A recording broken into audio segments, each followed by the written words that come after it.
সম্মানিত দর্শক, স্ক্রিনে বর্তমানে আপনারা সংযুক্ত আরব আমিরাত আল রুয়াইস এলাকার নতুন করে বসানো যুক্তরাষ্ট্রের থার্ড রাডার সিস্টেম ধ্বংসের ফুটেজ দেখতে পাচ্ছেন, যেটি ইরান ধ্বংস করে দিয়েছে। আর জর্ডানেও ইরাকে যে পরিমাণ ধ্বংস চালিয়েছে তার খবর একটু পরেই বলছি। তার আগেই আরব আমিরাতে যুক্তরাষ্ট্র আবার নতুন করে যে থার্ড রাডার সিস্টেম বসিয়েছে সেটি আবার ইরান ধ্বংস করে দেওয়ার কারণে যুক্তরাষ্ট্রের কেমন ক্ষতি হলো তা একটু আপনাদেরকে জানাই। আপনারা হয়তো অনেকেই জানেন, থার্ড সিস্টেম বিশ্বের অন্যতম ব্যয়বহুল এবং উন্নত প্রতিরক্ষা ব্যবস্থা।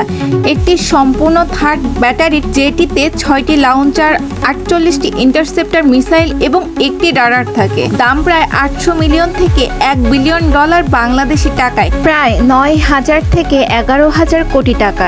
এই রাডারের ক্ষমতা অত্যন্ত শক্তিশালী। এটি 1000 কিলোমিটার থেকে 2000 কিলোমিটার পর্যন্ত লক্ষ্যবস্তু শনাক্ত করতে পারে। মোড অনুযায়ী রেঞ্জ ভিন্ন হয় এবং এটি বায়ুমণ্ডলের ভেতরে এবং বাইরে থাকা উভয় ধরনের মিসাইলকে শনাক্ত করতে সক্ষম। এটি এতটাই শক্তিশালী যে মহাকাশে থাকা একটি ফুটবল আকৃতির বস্তুও শনাক্ত করতে পারে।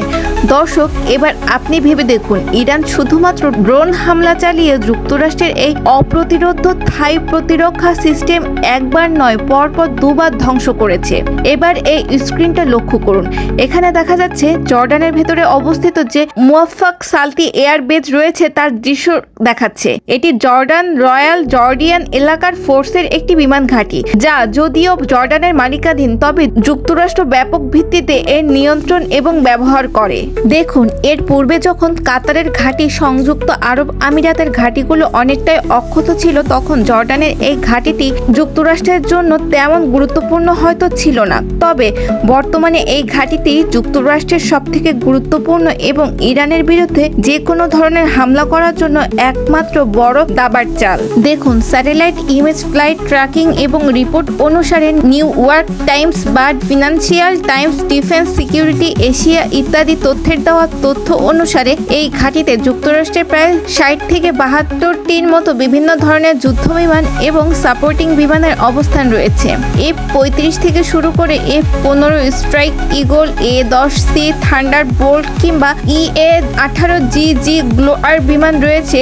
ইলেকট্রনিক ওয়ারফেয়ার এ ধরনের 6টি বিমান সহ অন্তত 72টির বিমানের মতো অবস্থান রয়েছে এই ঘাঁটিতে। কৌশলগতভাবে খুবই গুরুত্বপূর্ণ। আর এবার এই ঘাঁটিতেই সুনির্দিষ্টভাবে হামলার সক্ষম হয়েছে ইরান। অত্যন্ত গুরুত্বপূর্ণ এই বিষয়টিকে কেন্দ্র করে স্ক্রিনে নিশ্চয়ই আপনারা দেখতে পাচ্ছেন, ইসরায়েলের দ্য জেরুজালেম পোস্ট এবং অন্যান্য বড় বড় সংবাদ মাধ্যম নিশ্চিত করেছে অন্তত গুরুত্বপূর্ণ এই ঘাঁটিটিতে ইরান তার সোয়াম অ্যাটাক করেছে। এই বিষয়ে আন্তর্জাতিক সংবাদ মাধ্যম মিডল ইস্ট আই সহ বড় বড় সংবাদ মাধ্যমেও কিন্তু নিশ্চিত করেছে।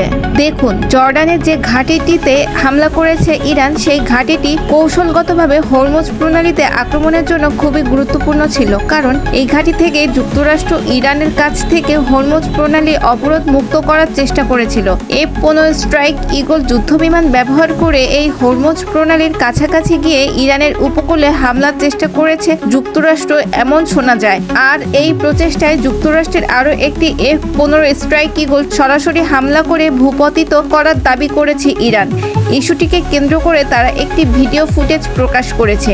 এবার ভেবে দেখুন, একদিকে যখন যুক্তরাষ্ট্রের সকল ধরনের প্রতিক্রিয়ায় শক্তিশালী জবাব দিচ্ছে ইরান, দাবি করা হচ্ছে ঠিক এমতো অবস্থায় দীর্ঘ প্রায় 23 বছরের যে আধিপত্য ছিল ইরাকের ভিতর যুক্তরাষ্ট্রের, সেটা শেষ হতে চলেছে।